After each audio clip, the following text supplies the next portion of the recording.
नमस्कार बच्चों, आज हम हिंदी कक्षा 3 के पाठ 3 नन्हा बंदर पाठ के बारे में पढ़ेंगे और अच्छे से समझेंगे। हनु एक बड़े से घर में अपने माता पिता के साथ रहता था। उसका घर बहुत सुंदर था, जिसमें कई सारे कमरे बने हुए थे। वहाँ एक बड़ा सा बाग भी था, जिसमें कमल के फूलों का तालाब था। उस तालाब के किनारे जामुन का पेड़ था, जिस पर मौसम आने पर मीठे जामुन लगते थे मतलब आते थे। अनेक बंदर वहाँ जामुन खाने आते, क्योंकि उन्हें मीठे जामुन खाना पसंद था।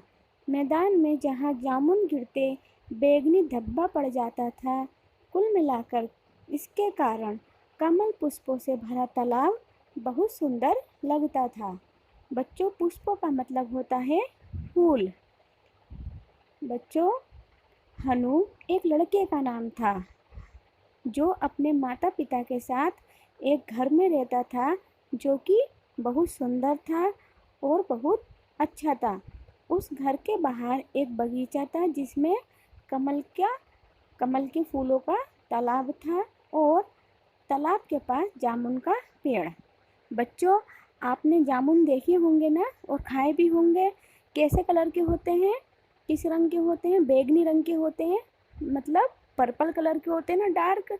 जब हम उन जामुन को खाते हैं तो हमारे दांत और जीभ दोनों ही हल्के हल्के बैंगनी हो जाते हैं।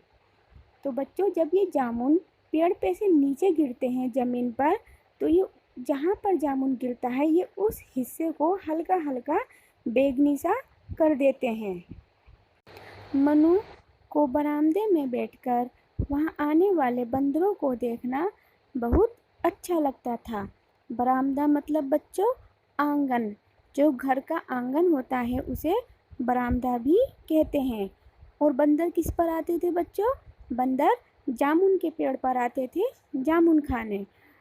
तो उसे बरामदे में बैठकर बंदरों को देखना अच्छा लगता था, और वहाँ आने जाने वाले पशु पक्षी अच्छे लगते थे, और वह उन्हें देखते हुए घंटों बिता सकता था।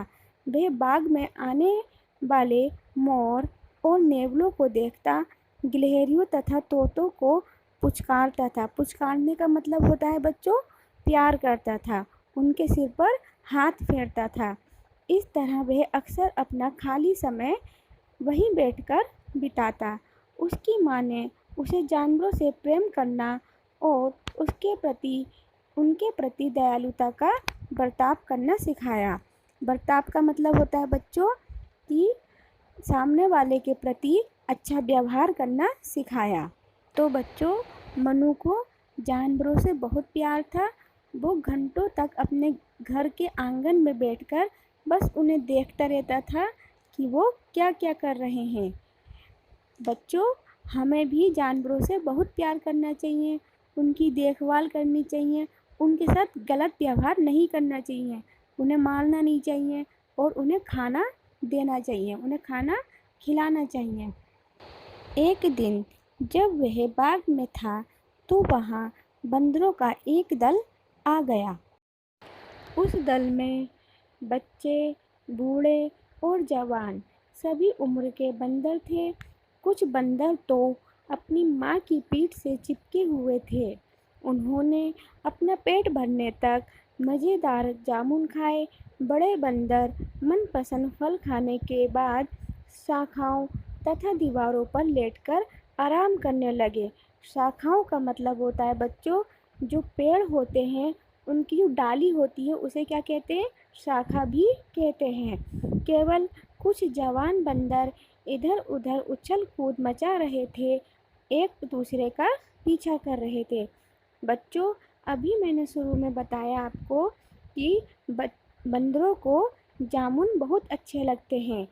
तो बच्चों, जब बंदरों का दल आया तो उन्होंने पेट भरकर जामुन खाए। जामुन खाने के बाद कुछ बंदर जो बड़े थे वो सो गए। आराम करने लगे, पेड़ की डालियों पर, दीवारों पर लेट गए और कुछ बंदर इधर उधर उछल कूद करने लगे। अचानक एक नन्हा सा बंदर दूसरे बंदरों की उछल कूद के कारण अपनी माँ की पीठ से फिसला और छपाक से तालाब में जा गिरा। उसकी माँ एक झटके से जागी और चीख कर उसने दूसरों को भी जगा दिया। देखते ही देखते चारों ओर हड़कंप सा मच गया। हड़कंप का मतलब होता है बच्चों शोर। शोर मच गया। बंदर अपनी नींद से जागकर इस तरह चिल्लाने लगे जैसे कोई व्यक्ति संकट आने पर मदद के लिए पुकारता है।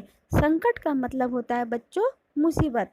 मुसीबत आने पर मदद के लिए पुकारता है।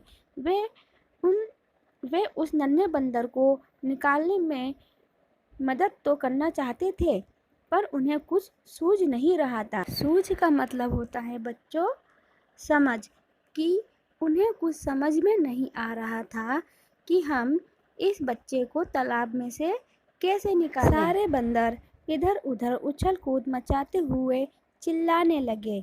वे चीख पुकार के साथ तालाब के आसपास चक्कर काट रहे थे। उस नन्हे बंदर की माँ अपने बच्चे को पानी से निकालने की कोशिश कर रही थी और वह बेचारा अपने पंजे मारते हुए पानी में छप छप कर रहा था ताकि बाहर आ सके। बच्चों, जब वो बंदर का बच्चा तालाब में गिरा तब सभी बंदर उस तालाब के आसपास जोर जोर से चिल्लाते हुए उछल कूद कर रहे थे कि कैसे भी इस बंदर के बच्चे को बाहर निकाला जाए। और उस बंदर के बच्चे की माँ अपने बच्चे को तालाब से निकालने की पूरी कोशिश कर रही थी, लेकिन वो निकाल नहीं पा रही थी। हनु ने यह सब देखा और भागकर अपने घर के पिछले हिस्से से बांस के 2 लंबे टुकड़े ले आया। फिर वह तालाब के पास गया। बंदर कई बार हिंसक हो जाते हैं और डरने के बाद ये लोगों पर हमला कर देते हैं। बच्चों, हिंसक का मतलब होता है गुस्से वाले हो जाते हैं। बच्चों, जब हनु ने यह सब देखा कि बंदर का बच्चा तालाब में गिर गया है और अन्य बंदर उसे निकाल नहीं पा रहे हैं, तो उसने भागकर 2 बांस के टुकड़े लिए और तालाब के पास गया। उन बांस के टुकड़ों को देखकर बंदर डर गए और गुस्सा करने लगे। बंदरों का यह दल भी ऐसा ही था, मतलब कि गुस्से वाला था। बच्चों, जब हम किसी जानवर को डंडा दिखाते हैं तो जाहिर सी बात है कि वो डर जाते हैं और वो अपने बचाव के लिए, अपने आप को बचाने के लिए सामने वाले को हमला करने लगते हैं। हनु उन्हें बहुत देर से देख रहा था। उसे पता था कि उस पर भी हमला कर सकते हैं, इसलिए जब बंदर उसके पास जमघट लगाने लगे, जमघट का मतलब होता है बच्चों इकट्ठा होने लगे, भीड़ लगाने लगे, तो वह बाएं हाथ में पकड़े डंडे से उन्हें दूर भगाने लगा। वे अपने दांत किटकिटाकर चिल्लाते हुए नन्हे बंदर को बचाने की कोशिश कर रहे थे। बच्चों, जब बंदर खिसियाता है, गुस्सा करता है, तो अपने दांत किटकिटाते हैं और जोर जोर से चीखते हैं। ये सब देखकर मनु ने एक डंडे से उन बंदरों को हटाना शुरू किया और एक डंडा तालाब में डाला, जिससे कि वो बंदर का बच्चा उस डंडे को पकड़ ले और वो डंडे से के सहारे बाहर आ जाए। जैसे ही बच्चों मनु ने डंडा तालाब में डाला, तो उस नन्हे से बंदर ने झट से एकदम से उस डंडे को पकड़ लिया और पानी से निकल गया।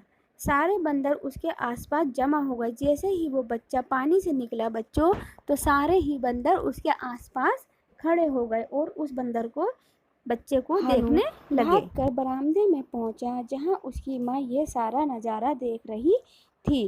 वह भी हनु के लिए चिंतित हो रही थी। माँ ने अपने बहादुर और दयालु बेटे को गले से लगा लिया। उसे खुशी थी कि आज हनु ने अपनी दयालुता का परिचय देने के साथ चतुराई भी दिखाई थी। उसने उन बड़े बंदरों को अपने से दूर भी रखा और नन्हे बंदर की जान भी बचा ली। बच्चों, जैसे ही बंदर का बच्चा तालाब के बाहर निकला, वैसे ही बंदर के बच्चे की माँ और दूसरे बंदर एकदम उसके पास झुंड बनाकर भीड़ लगाकर खड़े हो गए। इतने में ही हनु भागकर अपनी मम्मी के पास चला गया। उस बच्चे की माँ, हनु की मम्मी, बहुत ज़्यादा खुश हुई कि उसने एक बंदर के बच्चे की जान बचाई और अपनी चतुराई से और बंदरों को अपने से दूर रखा, जिससे कि वो उसे नुकसान न पहुंचाएं। तो बच्चों, इस पाठ से हमने क्या सीखा है कि हमें अपने अंदर जानवरों के लिए दयालुता रखनी चाहिए, उनकी मदद करनी चाहिए, उन्हें खाने पीने के लिए देना चाहिए। बच्चों, पाठ 3 पूरा हो गया है। मैं आशा करती हूँ कि आपको अच्छे से समझ में आया होगा। Okay, take care, good bye.